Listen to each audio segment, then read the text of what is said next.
It's got to clearly depend on how bad the shot Yeah. is, though. Because if you get fouled and knocked unconscious and then you come back, You're just going to get knocked out. yeah. If you get knocked out, that's why boxing, right? Comes in with that right, and that sudden, quick, violent rotation of the head is going to transmit a lot of rotational force, not only through the brain, but also through the brainstem, absolutely leading to possibility of a concussion. Thankfully, it didn't completely knock him out, but could absolutely result in some delayed symptoms. It's like a big part of it is speed. Anthony Joshua has that kind of speed. Joe Rogan just broke his silence on the most shocking moment in combat sports history. Jake Paul, hospital bed, Anthony Joshua's devastating knockout. And what Rogan revealed will change everything you thought you knew about this fight. Stay until the end because the medical expert's analysis is absolutely terrifying. Out cold. He was and then done. He outboxed him for the rest of the round. How? But again, in MMA, fight probably would have been over, and he would have took less damage. Right, but isn't that a better argument? What's up, fight fans? If you're not subscribed yet, smash that button right now because this story is exploding across the internet. Jake Paul, the man who claimed he'd retire Anthony Joshua, is now reportedly in a hospital bed after what insiders are calling the most brutal knockout in recent boxing history. And Joe Rogan is not holding back. Let's break down exactly what happened, what Rogan said, and why the entire combat sports world is in complete shock right now. Not the outcome that we all expected. After the fight, though, Jake told Ariel Helwani that he was worried that he had broke his jaw. He said multiple times he was concerned that he had a fractured jaw. And certainly looking at this knockout punch that Anthony Joshua delivers, it is absolutely a possibility that Jake does in fact have a jaw fracture. I'd honestly be more concerned about a concussion. In fact, with most jaw fractures, the more important thing initially is to look for other injuries to the head, to the neck, to the airway. The jaw fracture potentially being there or not is going to be lower on the list often than whether there's damage to the airway, damage to the head. And so very possible to have a concussion or some residual symptoms from this, as Jake Paul's head is relatively still here. We see AJ comes in with that right, and that sudden, quick, violent rotation of the head is going to transmit a lot of rotational force, not only through the brain, but also through the brainstem, absolutely leading to possibility of a concussion. Thankfully, it didn't completely knock him out, but could absolutely result in some delayed symptoms. But you can see where the punch comes in, landing square on that left side of Paul's face. Jake's reaction was pretty telling too. Right away after it, we could see him going down on the canvas here and being very shocked. It doesn't look like there's any obvious deformity to the jaw. We won't necessarily always see a deformity to the jaw, but you could tell he clearly had realized that something serious had happened there and feeling the full power of AJ's right. And finally, on this last view, we can see a little bit better the exact location where the punch comes in. We'll talk about our jaw anatomy, the different areas of the bones, but your temporomandibular joint, where your jaw articulates with the rest of your skull, is sitting right around in this area, and the jaw is roughly coming down in this orientation. And so where that punch comes in from Joshua is a little bit more kind of flush right in the center of the mandible, but also up close near that. First, let's rewind. Jake Paul has been on an absolute tear. He knocked out Anderson Silva. He dominated Tyron Woodley. He even got the win against Nate Diaz. The kid went from YouTube star to legitimate combat sports athlete. But then he made the call that changed everything. He called out Anthony Joshua. Now, AJ is a different breed. We're talking about a two-time unified heavyweight champion. A man who's shared the ring with legends like Alexander Usyk and Andy Ruiz. Daniel Cormier put it perfectly when he said, Jake doesn't understand the levels to this game.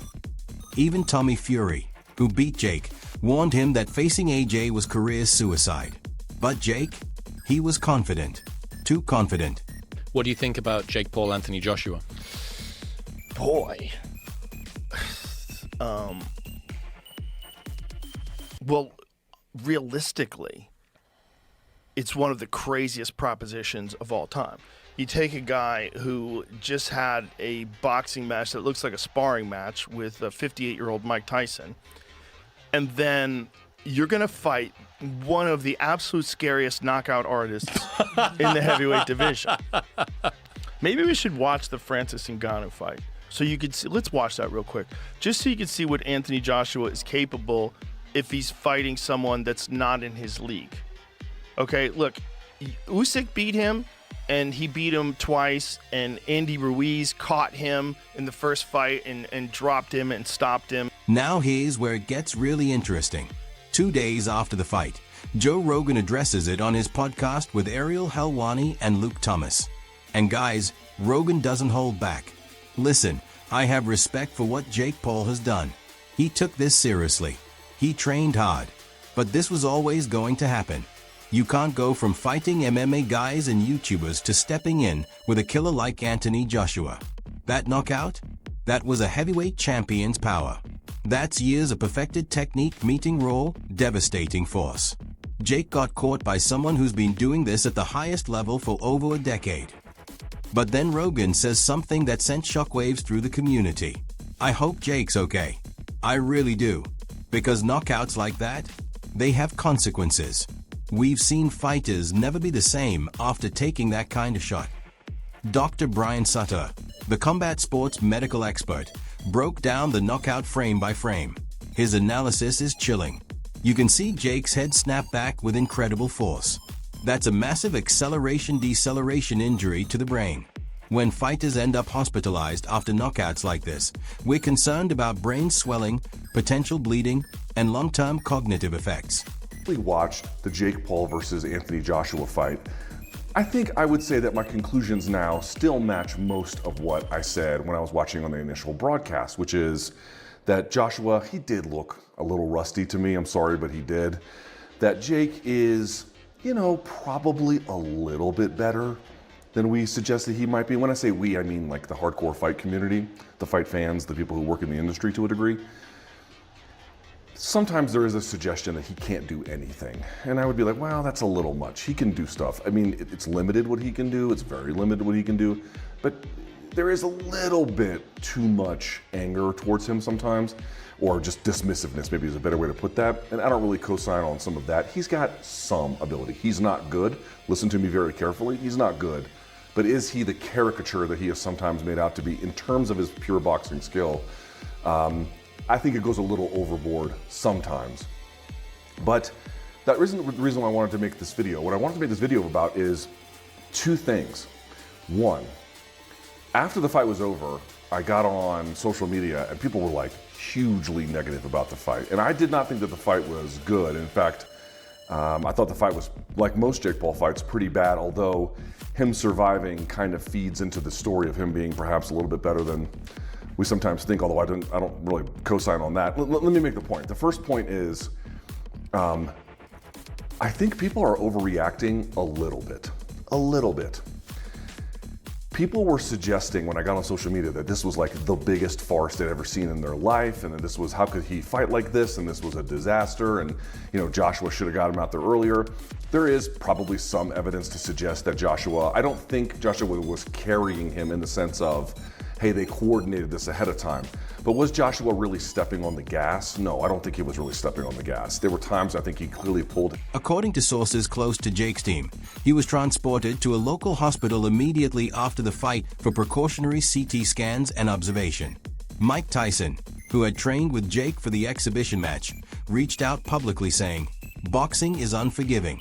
I pray for the young man's recovery." Even fighters who had beef with Jake showed respect. Chavez Jr. posted, "No one deserves this. Heal up, Jake." The combat sports community is divided. Some say Jake finally faced reality. Others argue he showed incredible courage just stepping in the ring. Adam Catterall summed it up perfectly. Jake Paul pushed the boundaries of what people thought was possible for a YouTuber-turned boxer. But tonight, the boundaries pushed back. Hard. Hospital, I think I broke my jaw. We all know he broke his jaw. We all know, we've seen the x-ray. There is a video of the x-ray that he showed us on his Instagram, so that was no AI. And it showed where his jaw had to be reconstructed and, wired, right? So he can't have any hard foods for a while.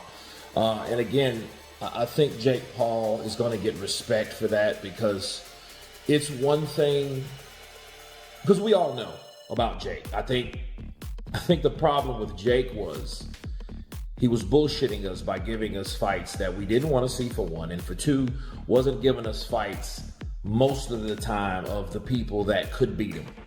He gave us Tommy Fury, and then Tommy Fury actually beat him, which,